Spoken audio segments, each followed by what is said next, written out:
Hey there, kiddos, and welcome back to the channel. I'm Uncle Frank, and that you are having a great day. And in today's video, I'm going to be sitting back in my very squeaky chair, relaxing and having a little conversation with all of you guys about Beyblade. That's right, talking about Beyblade today, those little metal and plastic hyperspastic spinning tops from Japan that were all the craze in the early 2000s. It seemed everybody knew what Beyblades were for a while until they eventually faded from the spotlight, being supplanted by Beat-em-ons and Bakugans, and I'm sure there's a third B toy I could talk about, but, you know, seems the Beyblade phenomenon was over for a while. Until recently, when the new Beyblade X line came out just a few short years ago, and really brought it back into the spotlight with a lot more popularity coming to the series, especially across social media, where you see a bunch of quick clips of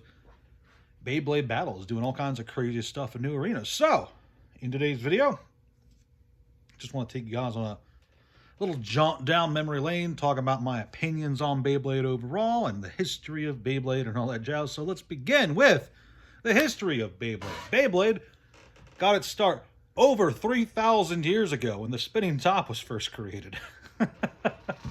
I'm kidding, I'm messing with you. I'm not going to go over the entire history of tops, funny as that would be. No, Beyblade itself actually started in the late 90s, 98 or 99, if I recall correctly, by the company that would eventually become Takara Tomy, which is fairly well known in the toy world. A lot of people like that company. Some people hate it, but a lot of people like Takara Tomy. And they created Beyblade in 99. It had its own manga and anime, and yeah, toy line. Really cool toy line. If I'm being honest, the original Beyblades, if I recall correctly, they came in like these little model kits almost, where you would have to cut them out of the sprues and assemble them yourself. Fun stuff, all things considered. The earliest Beyblades were mostly plastic with a metal ring for stabilization and balance and weight and all that jazz. Nothing too complex. Obviously, it was the late 90s, early 2000s, but they were popular enough. Popular enough that the toys themselves were widely enjoyed in Japan, and the anime and the toys themselves would come stateside with, I think, Hasbro? Correct me if I'm wrong.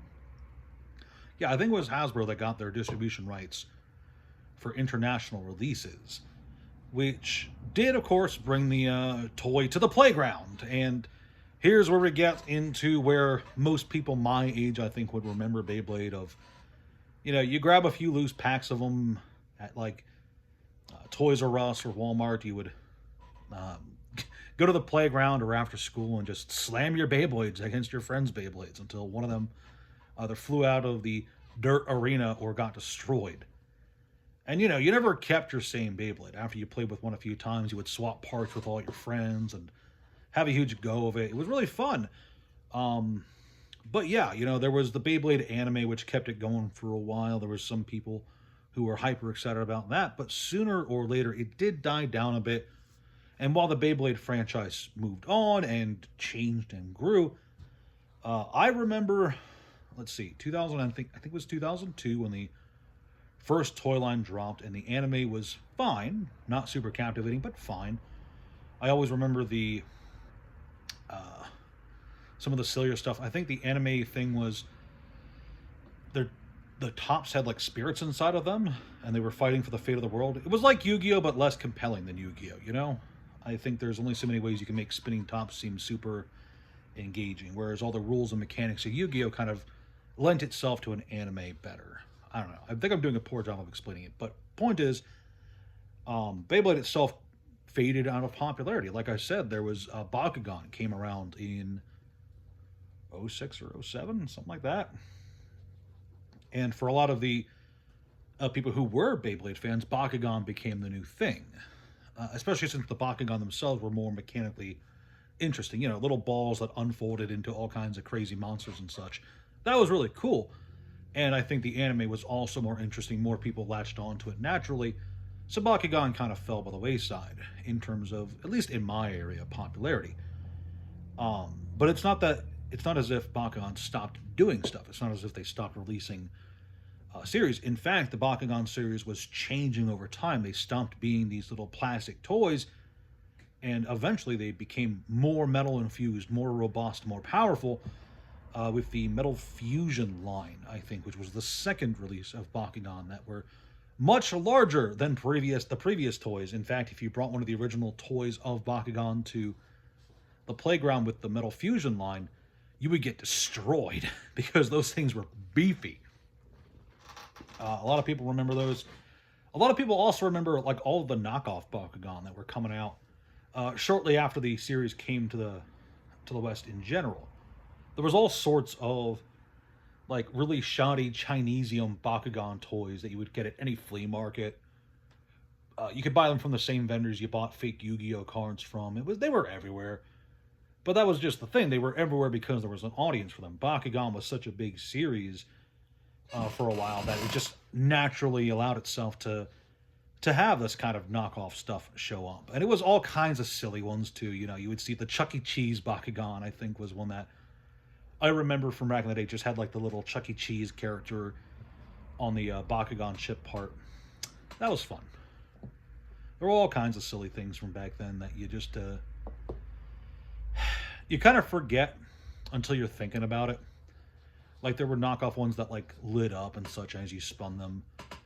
All kinds of crazy stuff. But yeah, the Metal Fusion Bakugan came and went with a lot of people being super interested in them. But by the time Metal Fusion was done and they were moving on to the Beyblade Burst line, a lot of the like last of the hardcore fans had moved on to other things.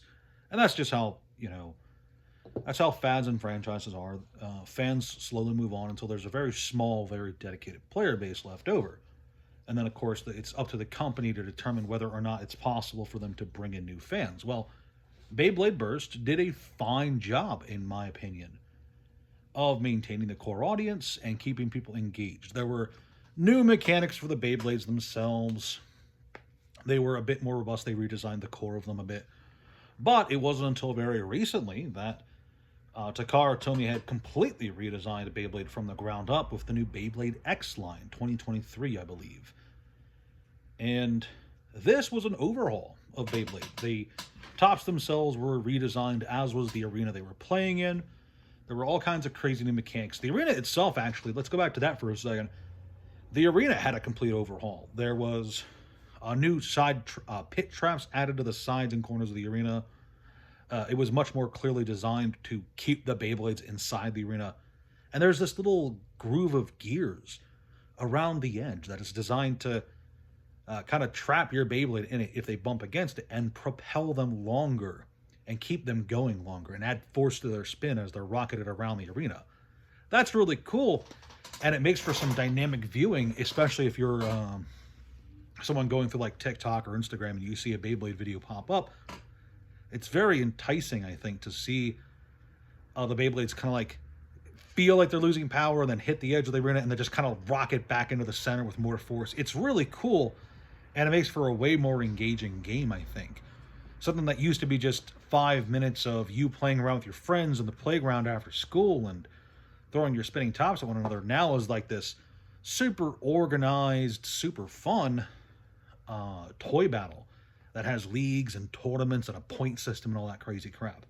But yeah, there's also new mechanics for the tops themselves, including the entire reason I'm making this video. I was scrolling through social media just the other day, and I found that there's actually one of the new Beyblades is like the coolest fucking thing ever. It's called Bullet Griffin, and it's two Beyblades like merged into one, so that if it's hit in just the right way when it's in the arena, the top part launches off and becomes a second Beyblade. That's the coolest fucking thing ever. If I were a kid in like middle school or high school or whatever, and I saw that on the field, I would have lost my goddamn mind. I would have been like, yo, there is a Beyblade out here that can Naruto clone itself. That is cool as hell. Would have blown me away.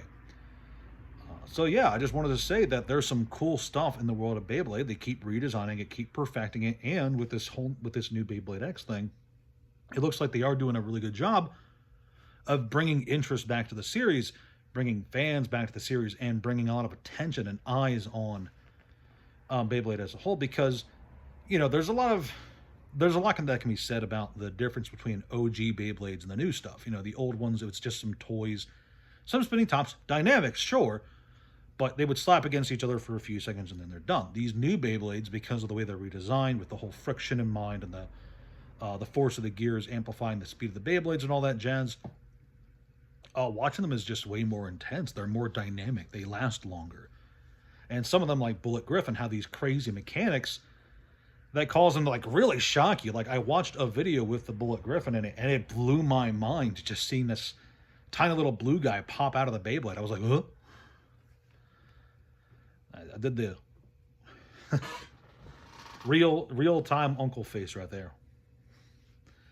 So yeah, I'm just here to say that Beyblade's cool. I remember when Beyblade was everywhere. I remember when Beyblade faded from grace, faded from popularity, and was replaced by other things.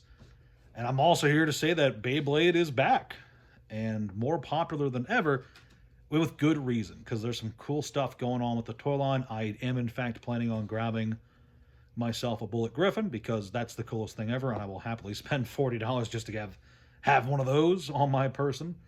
And they're also doing more crossovers. There's a Neon Genesis Evangelion set of Beyblades coming later this year that some people are already scalping online. But it is what it is. That's the world we live in. But yeah, I think that's it for now. Thank you guys so much for watching. Please like, share, subscribe. Leave a comment down below. Do you like Beyblade? Do you play with Beyblades? Do you hate Beyblades? Let me know. Of course, check out the Discord, the Patreon, and the TCG player link. All of those are in the description below. Thanks, guys, again. Thanks, guys, again. Whatever. I'm dumb. It is what it is. Ciao.